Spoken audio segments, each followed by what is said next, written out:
France, 1789. We meet a young widow, Madame de La Pommeraye, who doesn't believe in love and never intends to marry. But she does believe in true friendship. So long as pleasure doesn't come in and muddy the waters, don't crap where you eat and all that. Does Marquis de Arcis respect her wishes? Of course he doesn't. He wants to date Pommeraye, and like an annoying fly that won't get lost, he won't leave her estate until she finally gives in. As you might expect, Arcis is a renowned womanizer, so Pommeraye just isn't interested. At least Pommeraye is visited regularly by her best friend Lucienne, who brings her all the hot piping tea from the city. Lucienne is concerned about her girl because Pommeraye thinks Arcis is finally becoming a better guy, but Lucienne isn't convinced and thinks he will transform into whatever he thinks will get him what he wants. Pommeraye says not to worry, she isn't so naive. However, the more time she spends with him, the more Pommeraye finds herself actually enjoying Arcis' company and their philosophical discussions.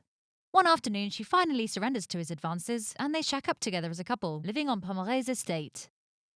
When Lucienne visits again, she's worried about this turn of events, but keeps her mouth shut for the sake of her friend's happiness. But Pommeraye is curious as to what people are saying about them, though. So Lucienne tells her how people are placing bets on how long the relationship will last. In other news, Lucienne tells her about Madame de Joncquières, who a duke has tricked into a fake marriage and left her broke. So to survive, now both she and her illegitimate teenage daughter are working in a knocking shop. What is wrong with these 18th century dudes? After 2 years of living together blissfully, Pommeraye and Arcis haven't tied the knot or got engaged, as Pommeraye likes to remind him. One day, Arcis tells Pommeraye that he needs to leave for Paris for a few days to take care of some very important business, but Pommeraye doesn't mind, she gets it.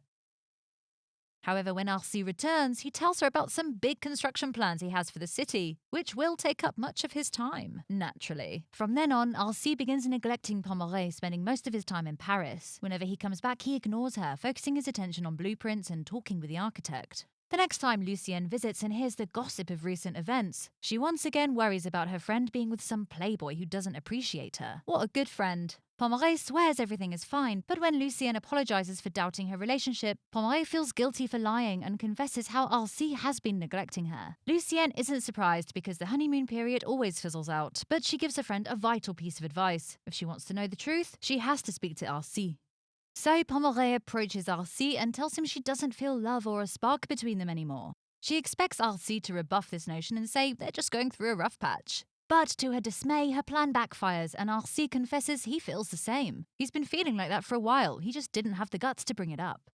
In his opinion, they should probably go back to being just friends, and Pommeraye pretends to agree to save face, but when he's gone, she cries her eyes out as Lucienne comforts her. As time passes, the sadness makes Pommeraye become jaded and bitter, and she decides to get revenge on Arcis with a cunning plan.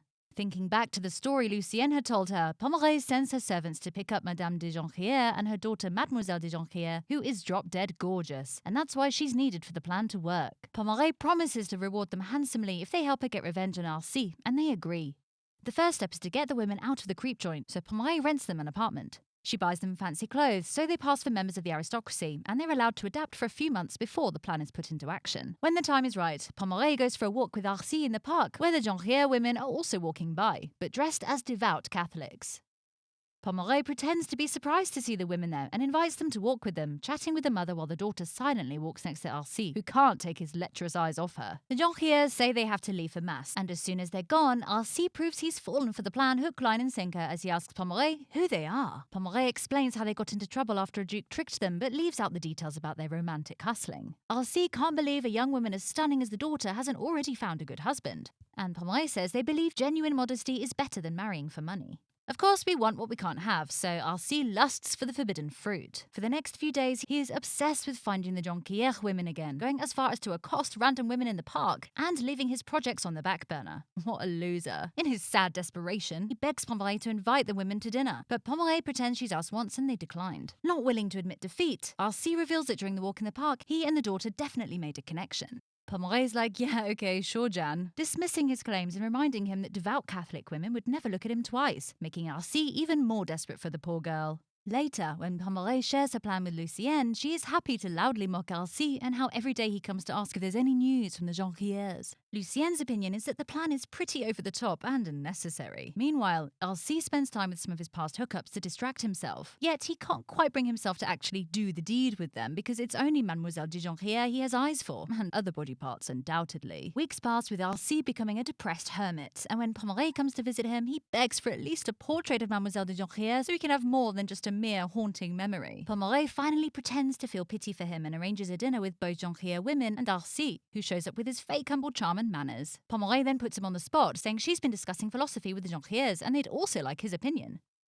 Arcis actually doesn't know that much about philosophy. He's only learnt a few quotes to impress women, but he manages to pull together some abstract ideas about passion that Mademoiselle de Joncquières pretends to be impressed by. After dinner, Pommeraye takes Madame de Joncquières to another room to lend her some books, leaving Arcis and Mademoiselle alone on purpose. Arcis tries some more of his basic philosophy on her, and Mademoiselle de Joncquières responds with just a few words. After this encounter, Arcis is even more determined to conquer Mademoiselle de Joncquières, so he hires a bunch of men to track her down. These men search the entire town for the Joncquières. Eventually, one of the hired goons finds them in church, so Arcis employs an artist to sketch the daughter while she's praying. To make things creepier, he also waits outside the church until Mass is over to stalk the women home to learn their address. Things get worse as he starts doing his fly act, hanging around, pretending to bump into them in the street by accident, but the women ignore him every time. Eventually, Arcis decides to pay off the priest to ask him to give Mademoiselle de Joncquières a letter because apparently she needs an honest man to protect her from temptation. Funny, he's anything but honest. The snake. Once they receive the letter, the two women take it to Pommeraye, and when she reads those declarations of love, she's devastated and chucks the letter out. At least the plan is going, well, to plan, and she instructs the women to continue going to church and tell the priest the mother burned the letter without reading it. Upon hearing this, Arcis gets even more desperate and asks Pommeraye for help again, but she refuses. Arcis decides to visit the women so he can apologise for the inappropriate letter and give them 2 gifts to make up for it: an envelope with money and a diamond necklace. Madame de Joncquières wants to keep the necklace since it could help ease their financial troubles. But when she shows it to Pommeraye, she's told to decline the gifts because they can get even more out of the situation. She also makes Madame de Joncquières write a letter that Pommeraye later gives to Arcis on their behalf, telling him they had been very offended by his gesture and made out that she was mad at him for stalking them. Arcis falls to his knees to beg for forgiveness, but Pommeraye has control and refuses. Arcis tries his luck again with an even bigger gift this time. The next time he visits the Joncquières, he brings even more money, the promise of 2 houses and an entire set of diamonds. Madame de Joncquières is in tears when she brings all of this to Pommeraye, begging to be allowed to accept such wondrous gifts. But Pommeraye just makes her write another rejection letter. She swears there's an even bigger reward at stake, and they need to be patient, although Madame de Joncquières can't understand how the offerings can get any better. After giving Arcis the letter, which breaks his heart, Pommeraye meets with Lucienne, who thinks Pommeraye's plan is going too far. However, Pommeraye isn't quite done yet. 3 weeks later, an ever more desperate Arcis approaches Pommeraye to tell her he's willing to marry Mademoiselle de Joncquières if that's what it takes, and he needs Pommeraye to help him with the negotiations. Pommeraye pretends to show consent for him since he's never shown interest in marriage, but Arcis is determined. And so somehow Arcis and Mademoiselle de Joncquières end up engaged. The mother is over the moon, thinking Pommeraye was right, waiting it out really did pay off. But her daughter isn't so comfortable with the idea of marrying a tricked man that doesn't know her full past. She can't get out of this plan without getting in trouble though, and so the wedding goes off without a hitch, and now they're hitched. After the ceremony, Mademoiselle de Joncquières' mother gives her a little bottle of blood to put on the sheets, so Arcis believes this to be his young wife's first time, if you get me. Such a simple gesture makes the daughter cry, thinking this may be a punishment from God for pretending they were his followers and praying in church after their stints as ladies of the night. During the wedding night, Arcis notices how tense his new wife is. Thinking she's afraid of what's to come, he promises to patiently wait until she's ready. Sometime later, Pommeraye invites Arcis and the Joncquières to go for a ride. But instead of taking the carriage through the park as promised, they instead go to the knocking shop. Pommeraye reveals to Arcis the truth that his wife and mother-in-law had worked here. The mother breaks down over this revelation, but Mademoiselle de Joncquières is tired of lying and tells Arcis it's all true. Pommeraye also confesses, cracking up while explaining it had all been a trick, and Arcis runs off.